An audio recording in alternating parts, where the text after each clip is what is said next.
번째 경기는 6번 경기로 들어온 제노아 대 인테르의 경기입니다. 제노아 같은 경우에는 지난 시즌에 굉장히 다부진 모습을 보여줬는데 이 공격형 미드필더이자 공격수인 비티냐 선수를 마르세유에서 영입을 하면서 이 공격을 어느 정도 보강을 했습니다. 이 지난 시즌 제노아의 공격 에이스 역할을 했었던 구두문두손 선수가 현재 이적설이 진행이 되고 있기 때문에 만약에 구두문두손이 이탈이 될 경우에는 공격 쪽에서 이 새롭게 영입을 한 이 비티냐 올리베이라 선수가 얼마만큼 해주느냐가 관건이라고 보시면 되겠습니다.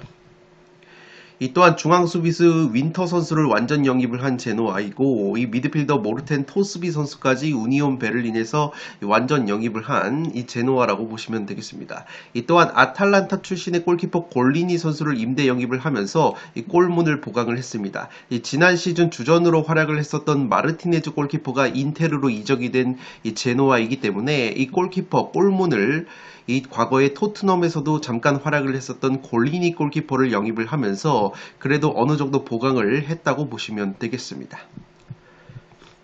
인테르 같은 경우에는 미드필더 프라테시 선수를 사스올로로부터 완전 영입을 했습니다. 이 사스올로가 2부 리그로 강등이 됐고 이 프라테시 같은 경우에는 임대로 데려와서 굉장히 요긴하게 써먹었던 인테르인데 완전 영입을 했습니다. 이 또한 제노아에서 마르티네스 골키퍼를 영입을 했고 왼쪽 윙백이자 측면 공격 자원이라고 할 수 있는 이 몬차의 아우구스트 선수까지 영입을 하면서 이 측면을 보강을 했습니다. 이 측면 쪽에서 콰드라도 선수가 팀을 떠나기 때문에 지난 시즌 몬차의 굉장히 좋은 모습을 보여줬었던 아우구스트 선수를 영입을 하면서 윙백 자리를 보강을 했다고 보시면 되겠습니다. 이 또한 볼로냐 출신의 베테랑 공격수인 아르나우토비치 선수를 영입을 하면서 이 공격진 뎁스를 늘렸고 이 나폴리와 계약이 만료가 된 공격형 미드필더 지엘린스키 선수를 영입을 했습니다. 이 또한 FC 포르투에서 명성을 떨쳤던 공격수 타레미 선수까지 영입을 하면서 굉장히 알짜배기 보강을 하고 있는 인테르이기 때문에 이번 시즌에도 인테르가 강력한 우승 후보로 군림할 가능성이 상당히 높다고 보시면 되겠습니다. 이 또한 핵심 공격수라고 할 수 있는 라우타로 마르티네즈 선수와는 5년 재계약을 체결을 했기 때문에 이 라우타로 선수가 이번 시즌에도 인테르의 공격을 이끌 것으로 생각이 됩니다. 미드필더 센시 선수는 몬차로 완전 이적이 됐고 앞서 말씀을 드린 것처럼 측면 수비수 콰드라도와 미드필더 클라센 선수는 계약 만료가 됐기 때문에 팀을 떠났습니다. 베테랑 공격수 알렉시스 산체스 역시 계약이 만료가 되면서 자유계약으로 우디네스로 이적이 됐다고 보시면 되겠습니다. 이 제노아 대 인테르 경기 같은 경우에는 영입 이적 시장 현황을 보시더라도 인테르가 굉장히 알짜배기 영입을 하고 있고 원체 체급 차이가 나는 매치업이기 때문에 기본적으로는 여전히 인테르의 승리 가능성이 높아 보이는 경기가 될 것으로 생각이 됩니다. 7번 경기는 승격팀 파르마 대 피오렌티나의 경기인데 이 파르마 같은 경우에는 지난 시즌 2부 리그에서 이번 시즌 1부 리그로 올라왔다고 보시면 되겠습니다. 1부 리그 승격을 이끈 이 파비오 페키아 감독과 여전히 이번 시즌에도 동행을 하는데 이번 시즌 세리에 A 같은 경우에는 감독 교체가 상당히 많기 때문에 지난 시즌과는 굉장히 다른 축구를 보여주는 팀들이 상당히 많을 것으로 생각이 되는데 어쨌든 이 파르마 같은 경우에는 지난 시즌 1부 리그 승격을 이끌었던 페키아 감독과 여전히 동행을 한다고 보시면 되겠습니다. 이 파르마 같은 경우에는 일본 국가대표 골키퍼인 스즈키 자이온 선수를 신트 트라이던에서 영입을 했고 측면 수비수 벨라리 선수와 측면 공격수 아른비스트 선수를 영입을 하면서 측면 쪽에 보강을 했습니다. 이 아른비스트 같은 경우에는 지난 시즌 승무패를 사신 분들에게는 제가 항상 이탈리아 세리에 A 레체 경기를 말씀을 드릴 때 이 아른비스트 선수를 언급을 드렸었기 때문에 굉장히 익숙한 이름이라고 보시면 되겠습니다. 이 피오렌티나 같은 경우에는 이탈리아노 감독이 볼로냐로 떠나고 지난 시즌 몬차에서 좋은 모습을 보여줬었던 이 라파엘레 팔라디노 감독이 피오렌티나 감독으로 부임을 했습니다. 이 피오렌티나 같은 경우에는 굉장히 이탈리아노 감독 체제에서 왕성하게 전방 압박을 가하면서 공격적인 축구를 했던 팀인데 이 몬차를 이끌었었던 라파엘레 팔라디노 감독이 부임을 했기 때문에 기본적으로 지난 시즌 몬차 같은 경우에는 이 피오렌티나보다 압박 라인은 낮지만 굉장히 점유율을 높게 가져가면서 주도적인 축구를 했던 감독이기 때문에 이 피오렌티나도 이번 시즌에 전방 압박 기조 자체는 지난 시즌보다 약해질지 몰라도 이 점유 축구 기조는 여전히 유지될 가능성이 상당히 높아 보입니다. 이 피오렌티나 같은 경우에는 중앙 수비수 밀렌코비치 선수가 프리미어리그 노팅엄으로 이적이 됐기 때문에 이 중앙 수비수 폰그라치치 선수를 레체로부터 영입을 하면서 중앙 수비 공백을 메웠다고 보시면 되겠습니다.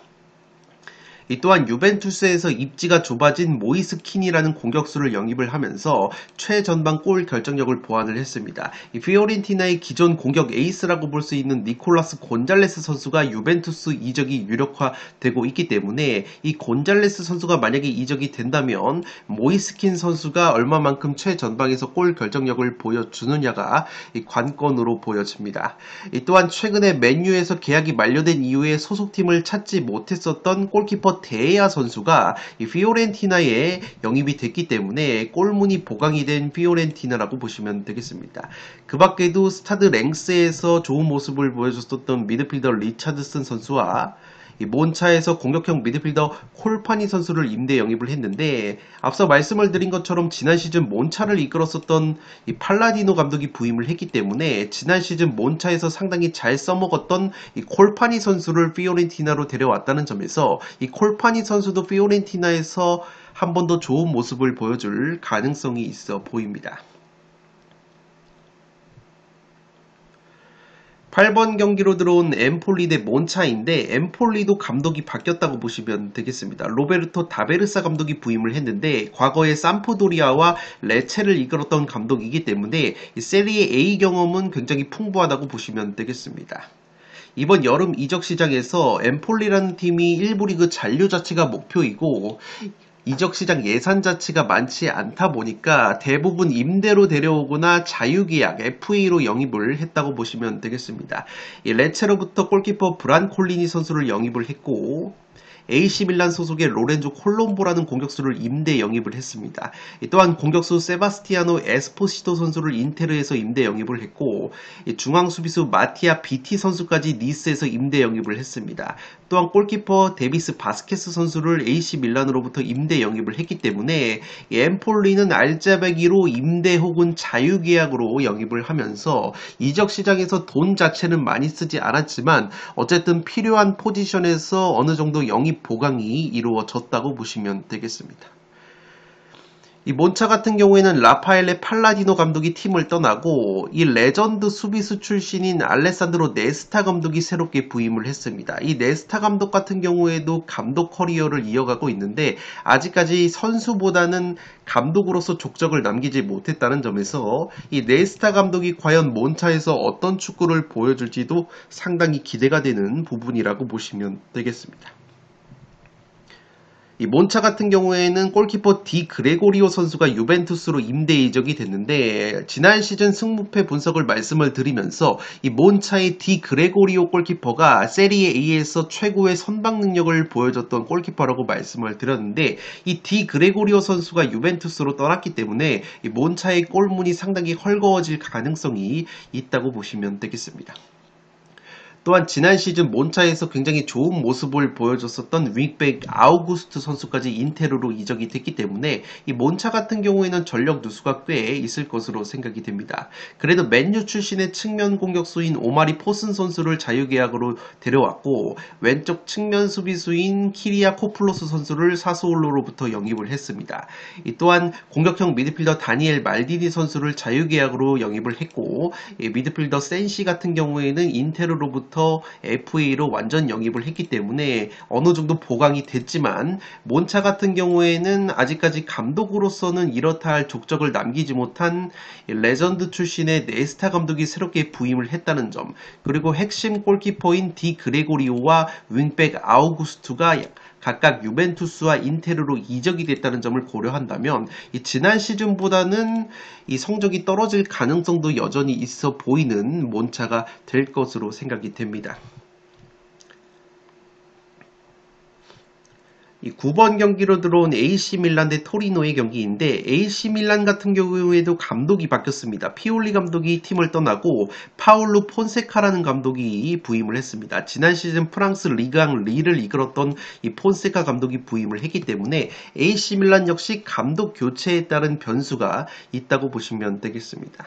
이 AC 밀란 같은 경우에는 최전방 공격수 올리비에 지루 선수가 커리어 황혼기를 보내기 위해서 미국 메이저리그 사커 이 LAFC로 이적이 됐습니다. 또한 공격수 케텔레아르 선수가 아탈란타로 완전 이적이 됐다고 보시면 되겠고, AC 밀란 같은 경우에는 짤츠부르크의 중앙 수비수 파볼로비치 선수를 영입을 하면서 중앙 수비수를 보강을 했습니다. 또한 토트넘의 이 측면 수비수인 에메르송 로얄 선수를 영입을 하면서 측면 수비를 보강을 했고, 이 지루 선수가 떠났기 때문에 최전방 공격 쪽에서 이 스트라이커가 필요했는데 그래도 아틀레티코 마드리드에서 알바로 모라타라는 공격수를 영입을 하면서 그래도 어느 정도 보강은 하고 있는 AC 밀란이라고 보시면 되겠습니다.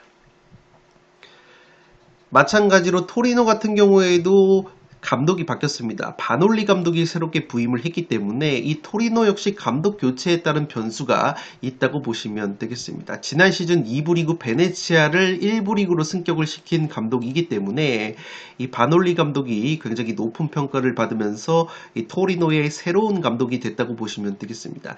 지난 시즌 임대로 데려와서 후반기에 토리노에서 좋은 모습을 보여줬었던 이 공격수 사파타 선수를 아탈란타로부터 완전 영입을 한 토리노이고, 이 사우스햄튼 출신의 공격수 채 아담스 선수를 자유계약으로 영입을 하면서 이 토리노의 약점으로 꼽혔었던 최전방 골 결정력을 어느 정도 보완을 할 수 있을 것으로 생각이 됩니다. 다만 토리노의 핵심 중앙 수비수인 부온조르노 선수가 나폴리로 이적이 됐기 때문에 이 스페인 라리가 라스 팔마스로부터 중앙 수비수 코코 선수를 영입을 했는데 이 코코 선수가 어느 정도 부온조르노 선수의 공백을 메워줄 수 있느냐가 관건으로 보여지고, 이 우디네스에서 계약이 만료된 아담 마시나라는 중앙 수비수까지 영입을 했기 때문에 이 토리노가 코코와 아담 마시나 선수가 얼마만큼 수비를 해주느냐도 관건으로 보여집니다.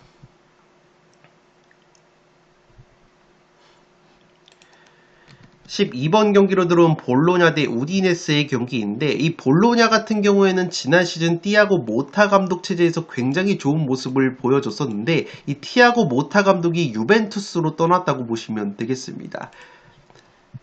이 모타 감독의 후임으로는 피오렌티나 감독이었던 이탈리아노 감독이 이 볼로냐로 들어왔기 때문에 이탈리아노 감독 같은 경우에는 피오렌티나에서 굉장히 압박 축구를 구사하는 감독이라고 제가 말씀을 드렸기 때문에 이번 시즌 볼로냐가 굉장히 호전적이고 압박을 많이 가하는 역동적인 축구를 이어갈 가능성이 높아 보입니다.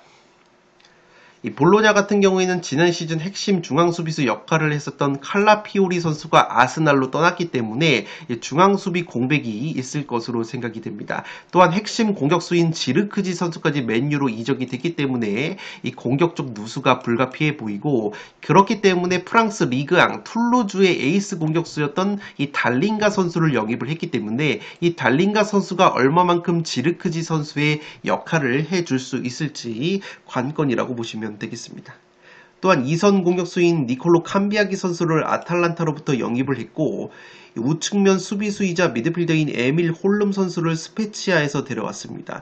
또한 미드필더 프로일러 선수를 노팅엄에서 영입을 했고, 이 알크마르의 공격수였던 오드가르드 선수까지 영입을 하면서 나름대로 영입 보강이 이루어지고 있는 볼로냐이지만, 지난 시즌 돌풍을 일으켰었던 이 돌풍의 중심이라고 할 수 있는 티아고 모타 감독이 팀을 떠났다는 점, 그리고 핵심 중앙 수비수 칼라피오리가 아스날로 이적이 됐고 공격수 지르크지까지 빠졌기 때문에 이 볼로냐가 이탈리아노 감독 체제에서 과연 어떤 축구를 보여줄지 이 귀추가 주목이 된다고 보시면 되겠습니다.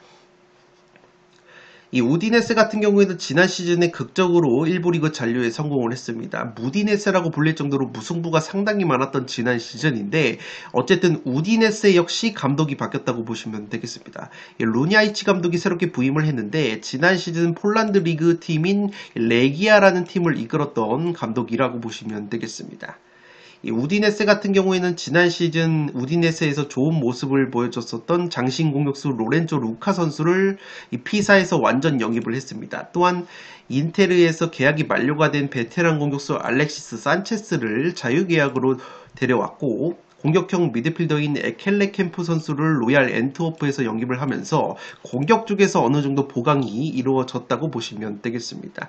다만 중앙 수비수 아담 마시나 같은 경우에는 계약이 만료가 되면서 이 토리노로 이적이 됐다고 보시면 되겠고, 이 볼로냐와 우디네스의 양팀 모두 감독이 교체가 됐기 때문에 이 경기 역시 어떤 경기 양상이 나올지 상당히 흥미롭다고 보시면 되겠는데, 기본적으로 이 볼로냐에 새롭게 부임을 한 이탈리아노 감독 같은 경우에는 지난 시즌까지 피오렌티나를 이끌고 상당히 공격적이고 압박을 많이 가하는 호전적인 축구를 했었기 때문에 볼로냐의 플레이 스타일은 어느 정도 예상이 된다고 보시면 되겠습니다.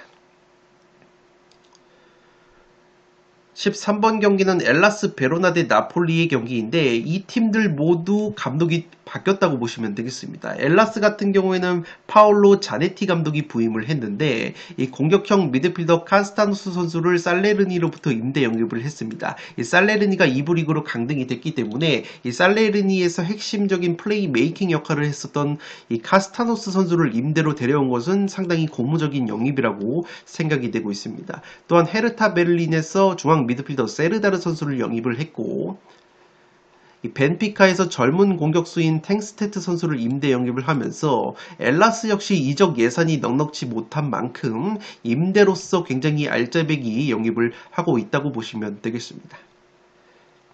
이 나폴리 같은 경우에는 안토니오 콘테 감독이 부임을 했기 때문에 이 콘테 감독 체제에서 새로운 시즌을 맞이한다고 보시면 되겠습니다. 중앙 수비수 부온 조르노 선수를 토리노에서 영입을 했고, 레알 마드리드에서 주목을 받았었던 젊은 수비수인 라파 마린 선수를 영입을 하면서 중앙 수비 쪽에 리빌딩이 이루어지고 있습니다.